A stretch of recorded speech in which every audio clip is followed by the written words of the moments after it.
First shots out of this old gun. Very auspicious. That's how the day began. We'll see throughout the video if that's how it continued. Misha here, and we're going to talk about the famous Browning FN High Power, H-I-G-H for World War II, H-I-Power Cold War.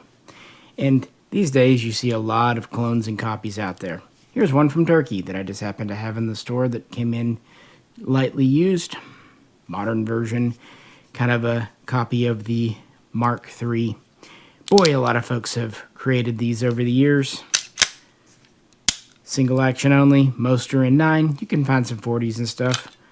Most have a 13 or these days a 15 shot, double stack, single feed mag. In fact, that's kind of the heart of this whole pistol. And some have a magazine disconnect safety thanks to France.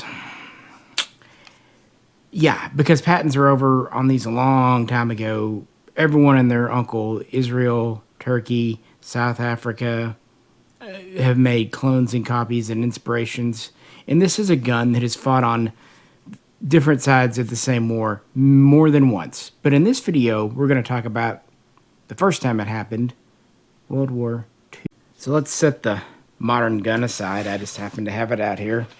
Turkish ones are pretty nice, honestly. And go back to guns that I really enjoy. And we're going to shoot them, or at least attempt to, and a little bit out of order, I'll confess.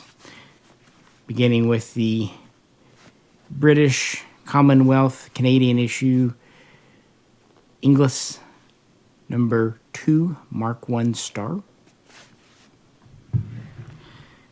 Then, the more eye-catching Inglis number 1, Mark I.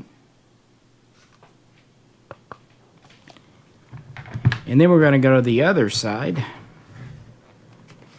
and talk about what was going on in Belgium, Liège at the time, and a P-35 or a GP-35 made under Nazi occupation. It'll also be interesting to see which of the 3 guns works. Mostly going to be using Phoenix ammo, but might throw a few others in if we need to. And it's a little warm outside, and I like to be able to show you stuff a little closer on the table, so do it inside here at the cabin. It's July. What can I do? That said, if you could, please like, share, subscribe, and also share your own FN Browning high power stories and what you own, and good or bad. And if you really like to help support the channel, you can do a super thanks on YouTube. Or, if you want, you can go over and check out Patreon. And I will also kind of give story times about how I acquired these 3. This being the one I've had the longest. And, I don't know, I guess it's the reason why I decided to shoot it first. And we'll talk about how I got the other 2 over the years as well. The British one here. This is the original canvas holster.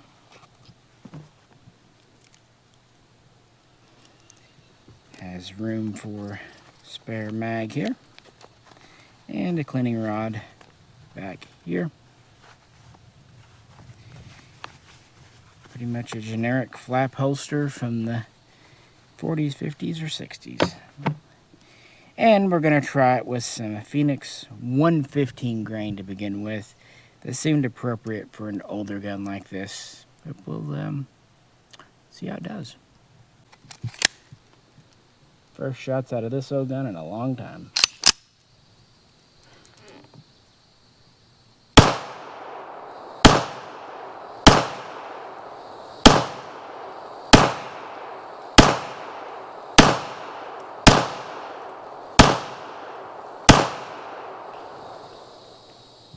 Honestly, very soft shooting for what it is. It's probably a little bit of testament to the good old high power and the Phoenix ammo. I don't know what that initial hiccup at the beginning of the video was, but ran fine there. The original concept goes all the way back to 1914, when John Moses Browning, recently of great success with the 1911 and all that, selling it to Colt, everything. He had been working with FN, distribute a lot of his guns in Europe, and Colt in America. Before that, he worked with Winchester. He had a new idea for a magazine, a double stacker. And really, his concept that he worked on for a number of years looked a lot like this. His first version, I believe, was like 16 rounds, and he filed for patent on it in 1923. The problem is, at that time, the 1911 stuff he had been using was still under patent with Colt, so his initial prototypes had to be different. He actually tried a non-locked breech, kind of a delayed blowback version. He had a striker version, what have you.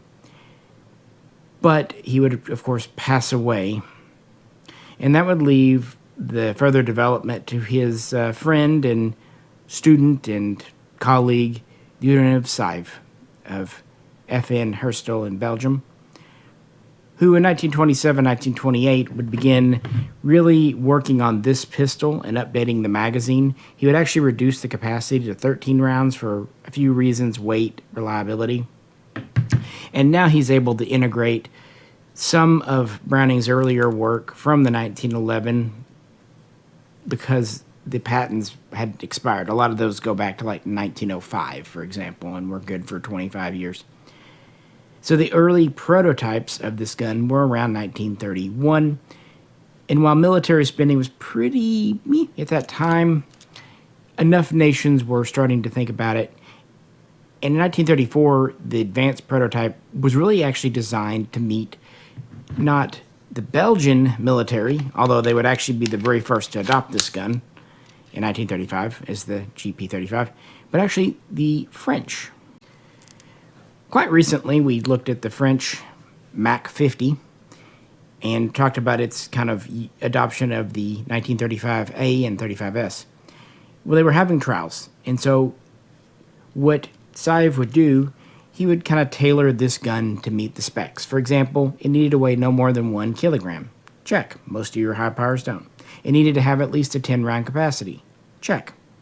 It needed to have an exposed hammer, exposed safety, and a magazine disconnect safety, meaning that if the mag were out, you can't pull the trigger. We see this in French guns, and it got integrated into the Belgian production as well. France made the wrong decision. They should have adopted the high power, but they didn't. But Belgium happily did, and many other nations did besides. So this would go into production in 1935. Let's try the second mag. Still at the Phoenix. Yep.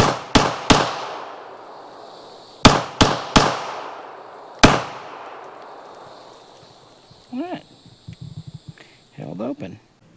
As I said, this is a John Inglis, made in Canada, number 2 Mark 1, which means there has to be a number 1 Mark 1, right? And that gets us kind of into the story.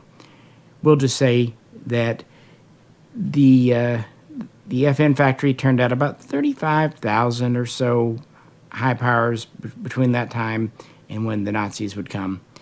They had several customers of note, including China. They had placed an order with FN for around 5,000 high-power pistols in late 1939.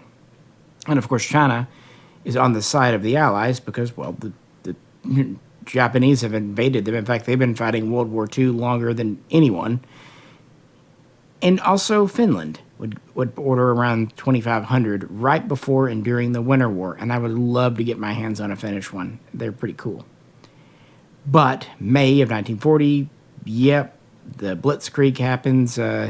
Hitler's methed up Panzer's guys are come rolling in. They hit on May 10. By May 20, they capture the FN factory, and by May 28, they have to surrender. Belgium has to surrender. They were already occupying the factory, and by that summer, they're doing what they can do.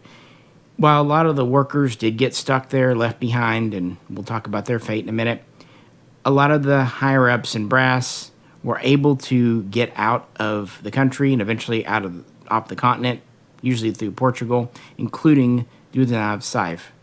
He would eventually make his way to the UK, which is a good place to start talking about John Inglis production. And for that, it's finally time to go to the one here. And now,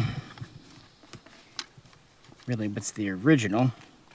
Let's try out this Inglis high power.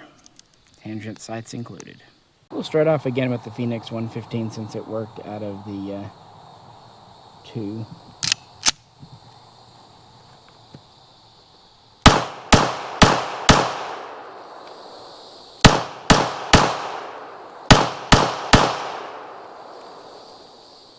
And she held open. This one did really good first right out of the box. And you may only know the English factory for high power production, but they were well established, quite a large factory in Canada, producing several things including small arms, but never pistols before.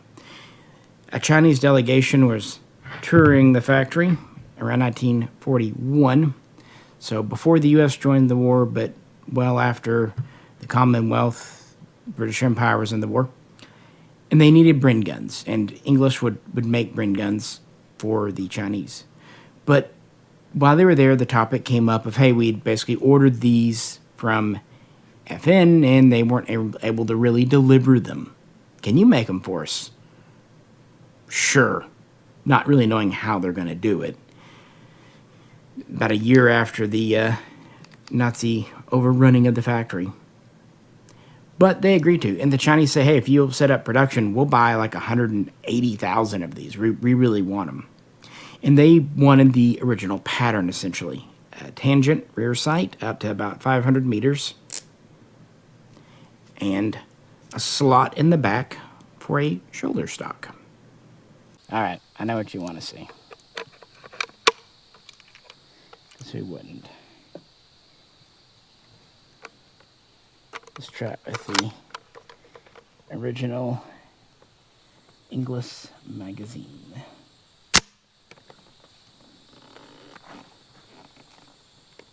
Boy, this is awkward in a weird way.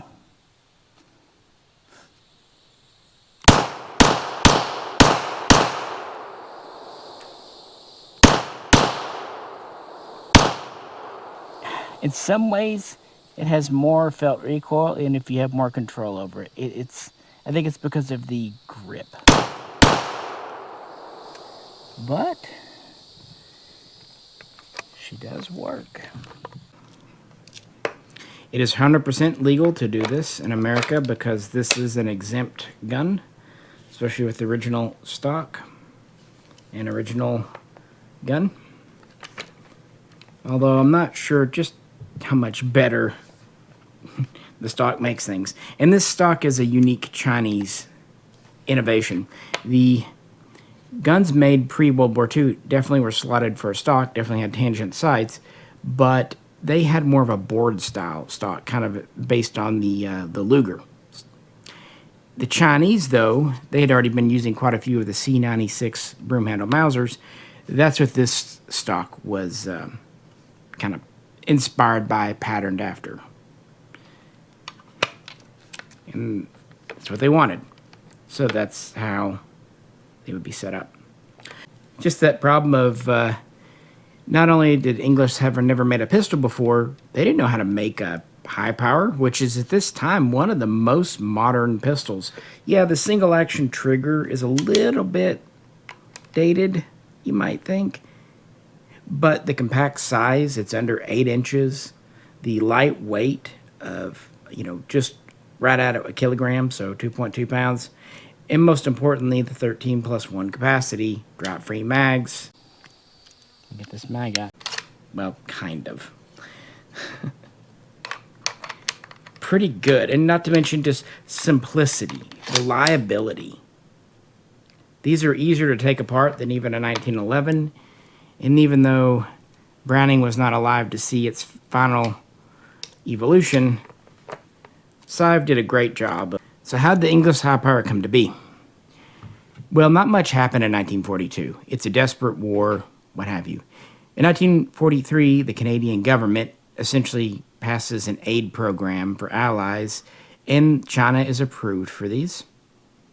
And they're able to design them because for a few reasons. One, Sive had already made his way to England at this point.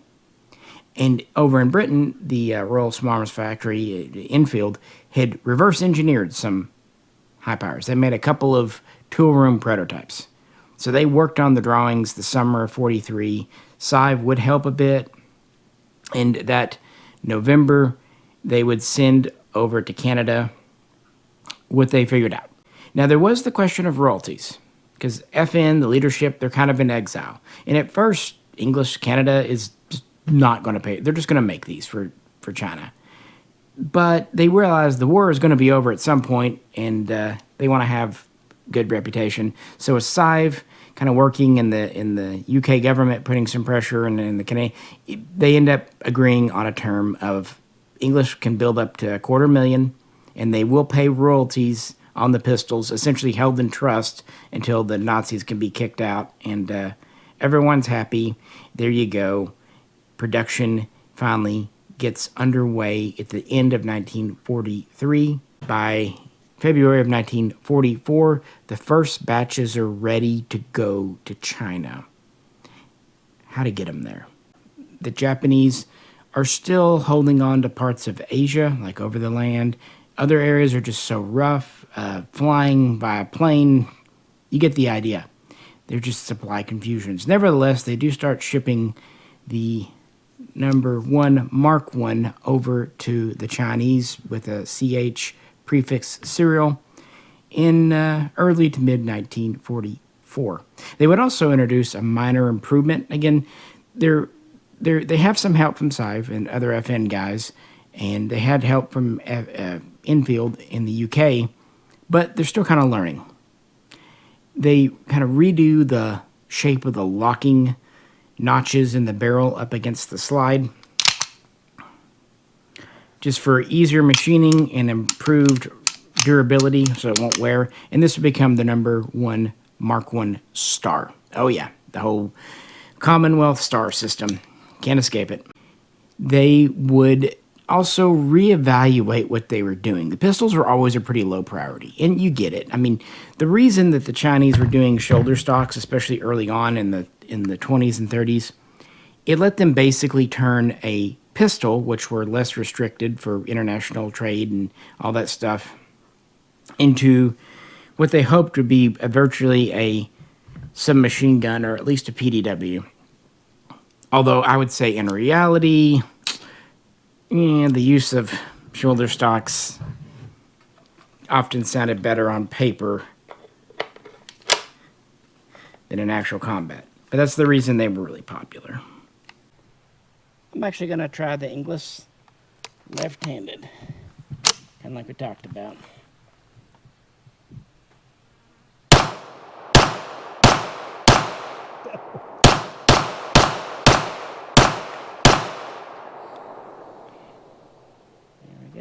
Yeah, it is in some ways better. That was with a box of S&D I had out today too, so.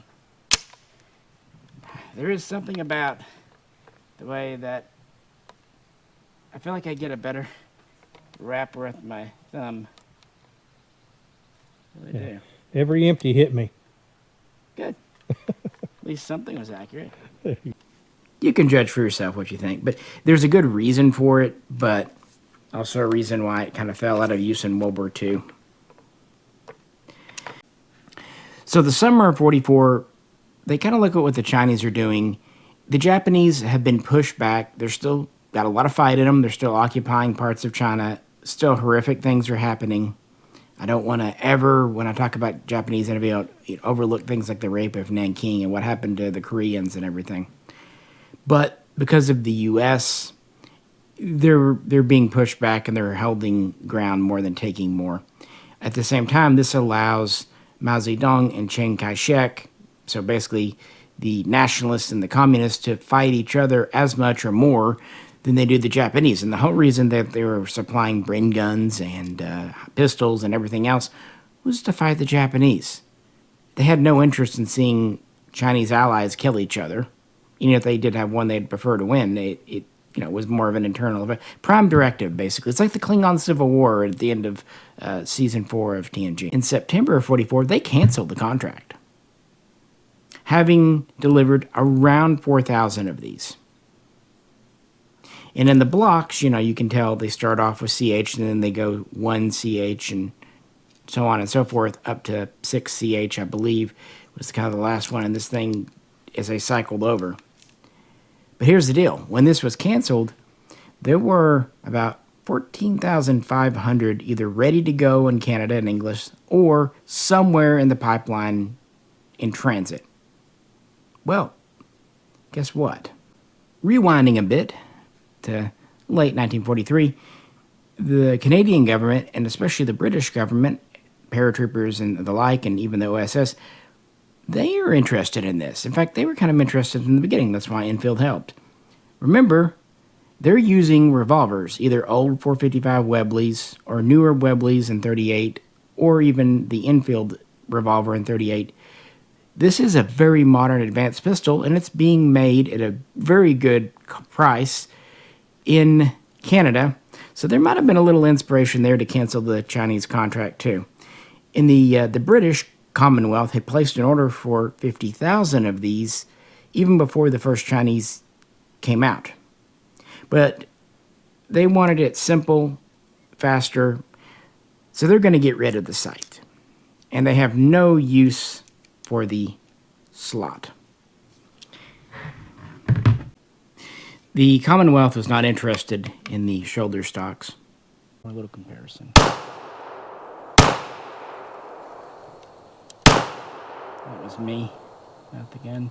It's that magazine disconnect safety. Did I get you?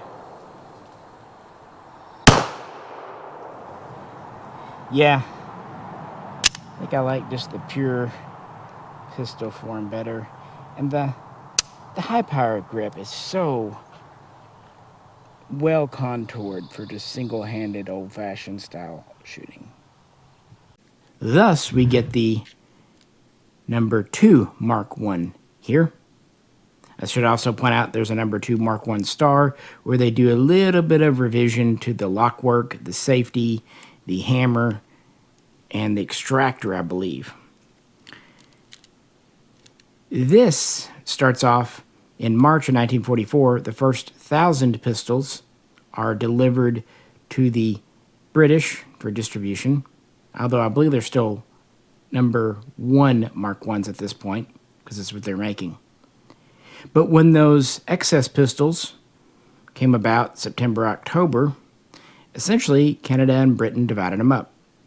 England would take around 6,000, and Canada would take the remaining 8,500 and distribute them to their own troops. This one here has the British Sunkerite finish, which was not original at the factory. It was applied later in British service when these were known as the L9A1.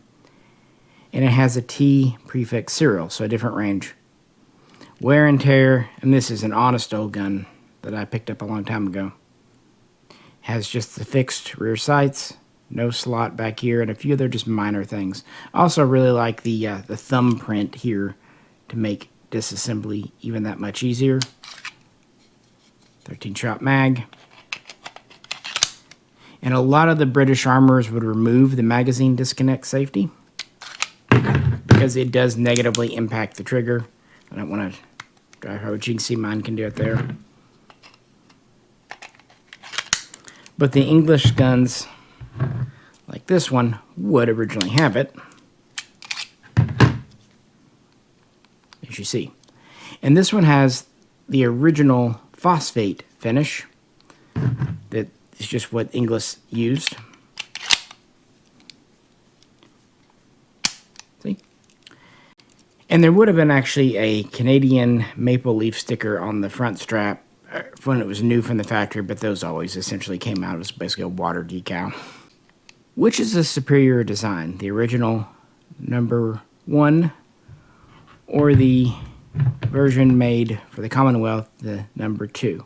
Is this one just cheaper, faster to make, and that's it? This superior? Well, let's shoot them back to back. Does the shoulder stock help or hinder shooting them right back to back? Since it's still working well for us, we could just keep up on the Phoenix 115. I had some 124 grain. I had some other ammo. I did tighten up the grip a bit on this Mark II. It's getting a little loose.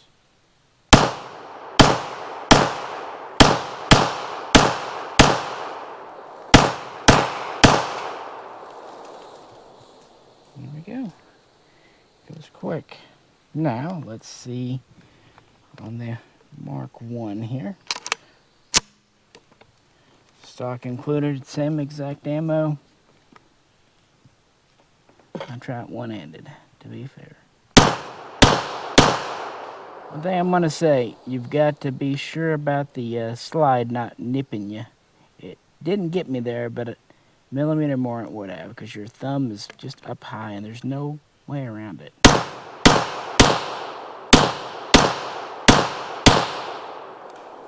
I'm going to be honest, I can see how this could give you more accurate shots, but this awkward grip, I almost feel like I should do it lefty. And I feel like if I'm really going to wrap around, I'm going to risk getting hit by the hammer or the slide. Look, I get the notion of it. I understand exactly why the Chinese went for it, to kind of give them something a little bit better than this straight pistol. I also completely understand why after World War II stock slots disappeared.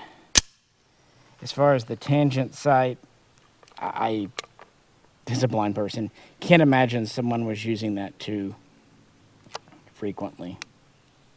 And it is more fiddly, can move around.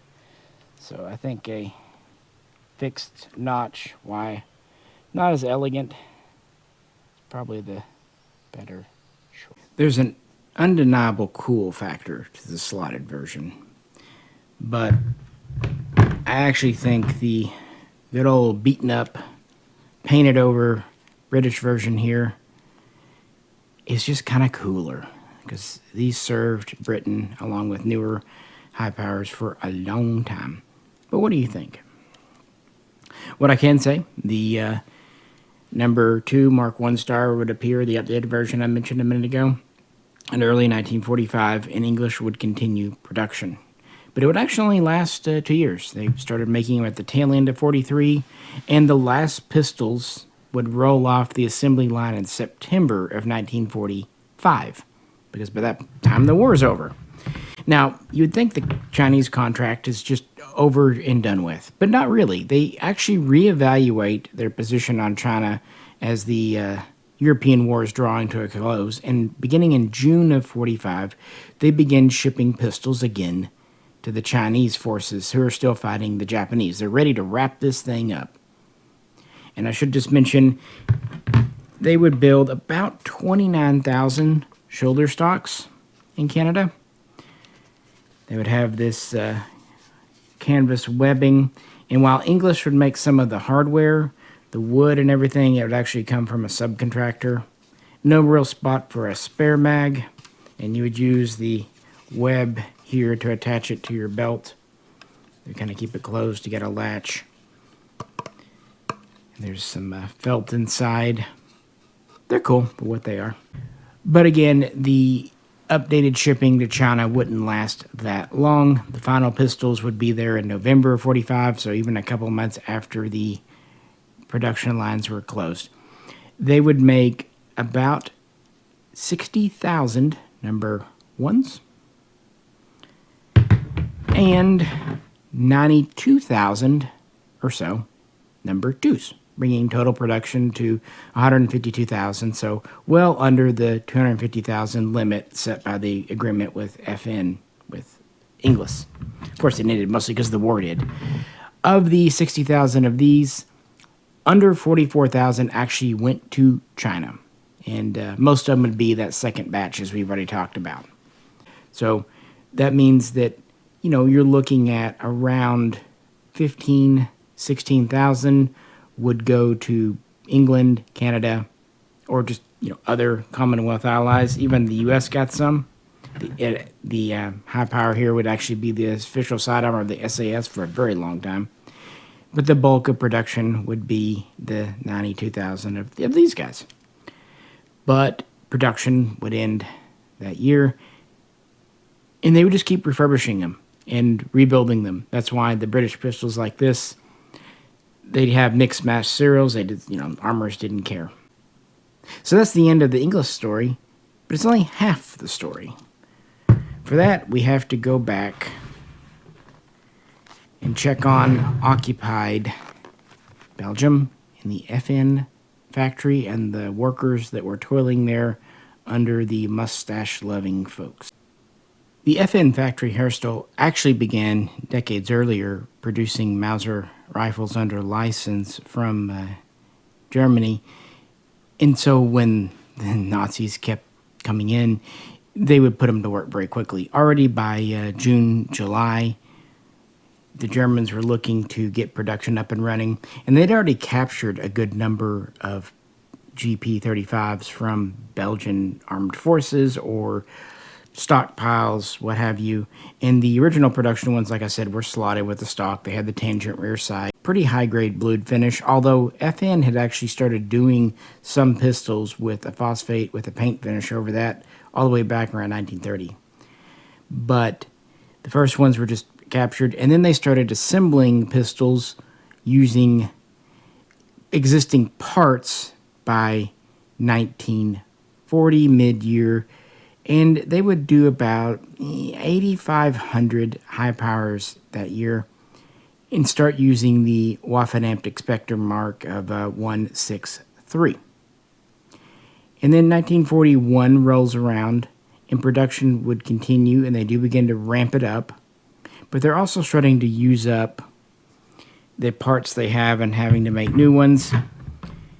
And to say the workers there were less than thrilled about having to produce guns for the Germans is an understatement. So there would be worker delays and light sabotage, doing what they could to slow things down. But nevertheless, it would continue here. In a very simple leather holster.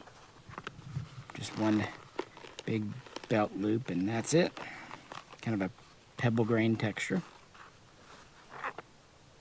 Pistol itself. And one spare mag. And that's it, folks. Pretty straightforward and to the point. Time to go with the Nazis. See if it likes the Phoenix 115 grain as well as the Allies. Probably won't, just to be contrarian, because, well, Nazis.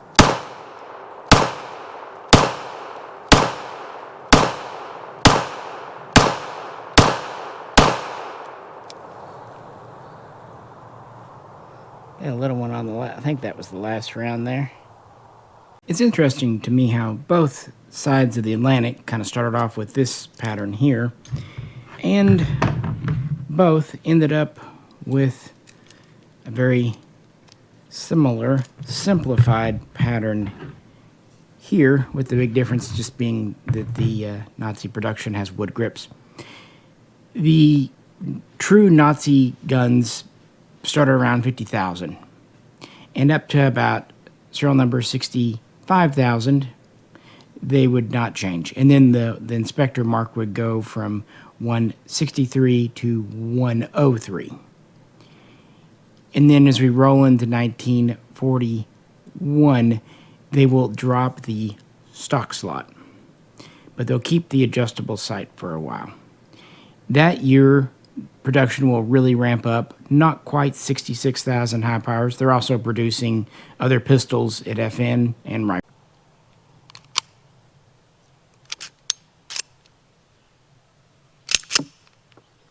Told you it'd be temperamental discuss. And then they would finally get rid of the tangent sight, because no reason for it, frankly.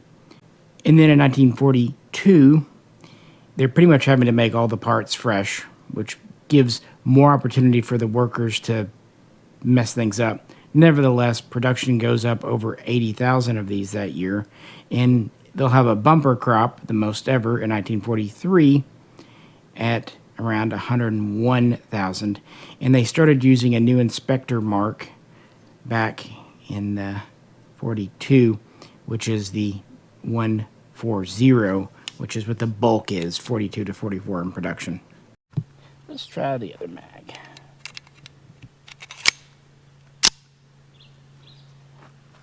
By the way, I did check the board to make sure we didn't have a squib or anything else in there. It's clear.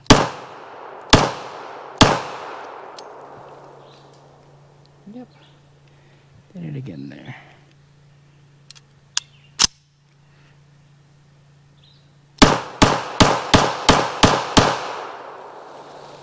There. I'll be honest, this pistol does feel pretty dry. You can probably hear it. I've oiled the outside of it as it's been the gun safe, but not really taken it apart before.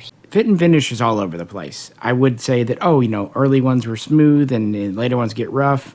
But the truth is, it goes back and forth. Bluing does start to suffer, especially in 1944. And it's not just that the workers themselves are, trying their best to sabotage things, but even the German inspectors themselves are loosening standards to just get guns out the door. You can kind of hear it in this one.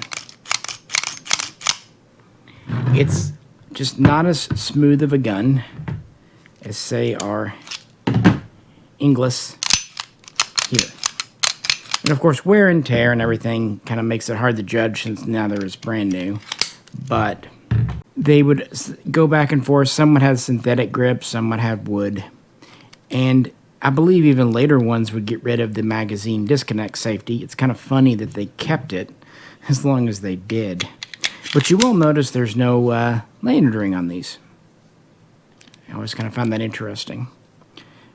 Still the same size, though. About 7.8 inches long, 4.7 inch barrel, 13-shot mag. But it's just not as well made of a gun, especially 42, 43 when production ramps up as pre-war and the Canadians. They would also go away from the original Belgian serial system somewhere before 150,000 serial was hit and go to a German-style system of rolling it over every 10,000 and then adding a suffix. Pop my mag out. The magazines were not serialized, at least not as far as I know, but they did have the Waffen on the back here, stamped in. And just for comparison, even though they're the same basic pattern, we look at the Inglis version here. These will be marked JI for John Inglis. And then, of course, post-war, a lot of secondary mags would come into use. Slide back and put oil on the rails and whatnot. If that isn't enough, I'll do it tonight and report back at another day.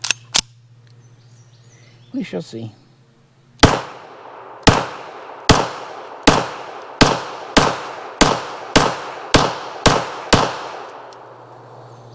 Okay. Maybe it was just dry, Nazis would issue these to paratroopers just like the Allies would. The Luftwaffe themselves would get some. This would be a good gun for a bomber crew or whatever. It makes sense. The Waffen-SS, of course, would get some because they always stuck their noses in things. They love their mustache rides. Can you tell I got a lot of my opinions about Nazis from watching Hogan's Heroes as a kid? Love that show. And on top of that, they would be sold or given to Axis allies throughout the war as well. Obviously, they had a good number of them, and Germany was needing all the assets they could get. And production would continue into 1944. In that year, they would turn out about 63,000.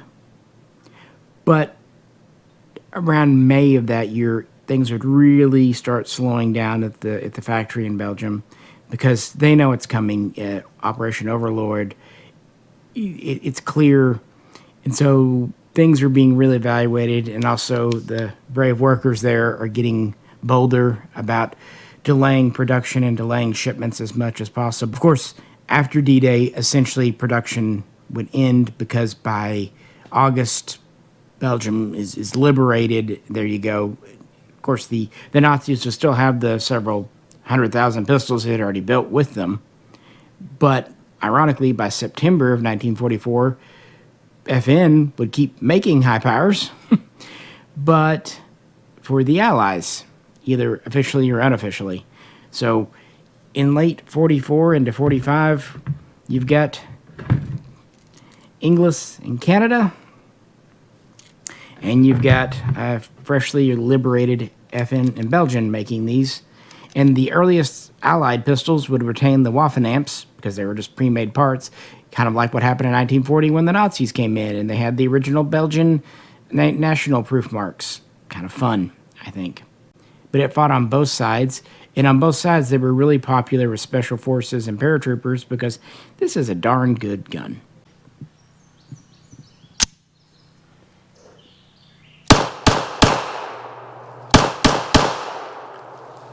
Okay. I don't at all mind giving fascists a negative review, but it does seem like it was just probably dry. Like I said, I kept the outside of the pistol oiled in the safe, but didn't really do a lot for like the springs and stuff because frankly I never expected to shoot it, but it's just some of the ones made under forced occupation in Belgium could be a little rough around the edges. So what happened after the war? Well, a lot of these would be brought back as trophies because it was a cool, unique gun. And kind of why this one's got its holster and everything. It's a pretty simple holster. In good shape for its age. And some would knock about within the Belgian armed forces and other places. France would actually end up with some after the war. They would make their way over to Indochina. You know, France got a lot of Lugers and Mauser P-38s as well. Like I said, over in China, fewer than 44,000 of these would go over. The balance would go to Britain and Canada. And for the number 2 here, of the 92,000 made, around 51,000 would go to the Canadian Armed Forces, and then the rest would go to the English. And these orders were, of course, all placed in 43, 44, 45. And the English should have a few of the stocked guns as well. In Britain, the Inglis high power would not be official standard issue, even though it was very popular with forces and whatnot, up until 1954. Then it was redesignated as the L9A1, and they were purchasing fresh production pistols from Belgium as well. So the L9A1 could be a couple of different styles. And then it would be standard really into the 21st century. And in Canada, much the same. These, along with some newer high powers, would be standard issue throughout the Canadian Armed Forces and some police for a very long time. Now let's end the video by talking about what it was like shooting these and giving a little bit of a story time of how I acquired them.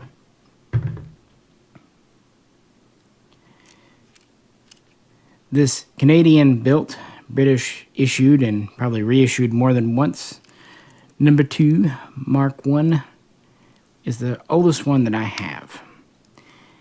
I actually picked it up, and it did come in this holster, which seems to either be original or at least something you could definitely see the British issuing with it. Spare mag pocket. Might have been like a converted revolver holster. Just kind of getting along. Anyway, I got it actually this summer before I got married. A friend who ran a gun shop near me that actually bought a lot of my surplus stuff from for the first decade had this come in. It never made it out to the floor room. He just got high power in. And back then, the English high powers were cool, but not a ton of money, frankly. In fact, these were often a great way to get an authentic World War II type gun for not break the bank money. And so I got it right up there that summer, picked it up, and been very happy with it. And yeah, I just, bought it from a guy. But because it was such a good time in my life, I had met my wife about a year earlier. We'd been dating and stuff. And then we were going to get married that September. And I got this sometime in June or July, August of that summer. I don't remember. It was summertime, roughly, this time of year. But it just has good feelings, good vibes behind it for me. And again, I like the rough and tumble Sunkerite finish. And shooting it, aside from that initial hiccup that you saw at the very beginning of the video, it never did it again. It was probably just waking up. The next one I acquired was this one. And it was maybe my second or third number 1 Mark I. And this came from a buddy that I met actually through Japanese gun trading, and then he was letting go of his collection. He had been in FFL in the 80s and picked this up back then. And so when he was letting go of his collection, he would sometimes say, yeah, this is one you should keep. And this was kind of one of those guns, when I was getting them for him, I could sell them or do whatever I wanted. But he's like, yeah, you should probably hang on to this one. And he could at least tell me, yeah, it's been with its shoulder stock since he picked it up back then. And it seems to be authentic as best I can tell. Looking at the insides, the markings, the aging of the wood, the types of screws, and having Chinese markings on it is actually correct. Doesn't matter. It is good to go, as it is, including having the canvas strap on it.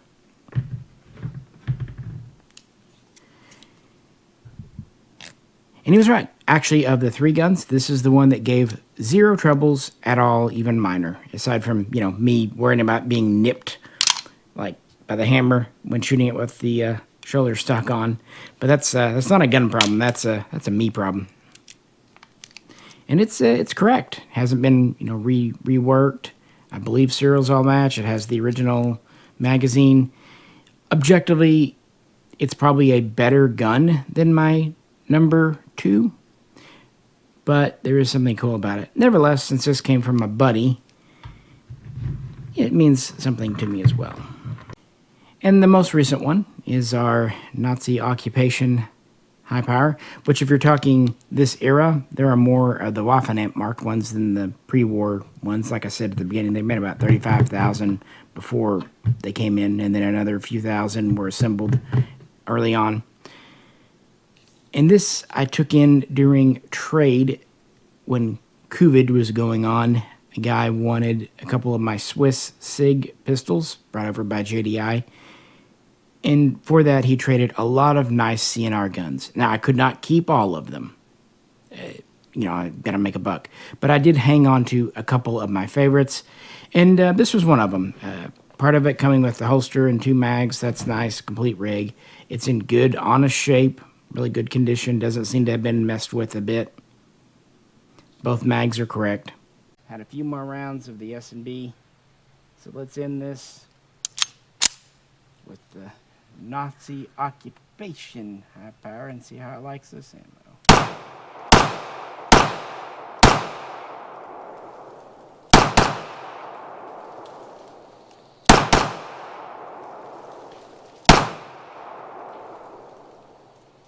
Got one. Yep, one hung up in the mag. Right there on the last little bit. I think that's the last round. Not too bad considering these mags are original to the 40s.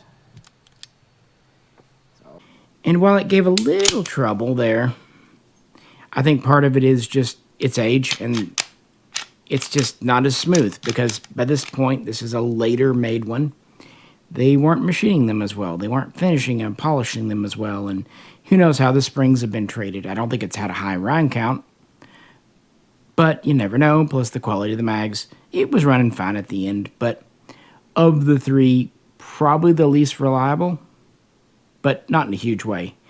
In fact, with all of these, I was impressed how well they ran because I've heard of people getting like the Israeli surplus high powers or Argentine surplus high powers, and they just don't work, especially with their original mags. Even if you have a gun that works, a lot of times the original mags will just be clapped out. Well, I brought out a total of 5 mags, 2 with those, and then just 1 with the number 1 here. And all 5 mags ran fine, which is pretty cool. Yeah, overall, it was a much better, more productive shooting experience than I thought it would be, frankly. And I really just stuck with the 115 grain ammo to put less wear and tear on the guns. I would have gone up to 124 if needed. Mostly shooting the Phoenix, but, you know, at the end there, I did try Cellar and Bellot the next day. It was a lot of fun. Which is my favorite? I'm going to be honest. As cool as the original production is, and the connection and the history here, I definitely like the Inglis better. And I got to thinking about it, and the answer is obvious. Why? It's me. They have lanyard rings. That's just something I enjoy. This one, while it definitely saw military service, just seems like more of a commercial gun.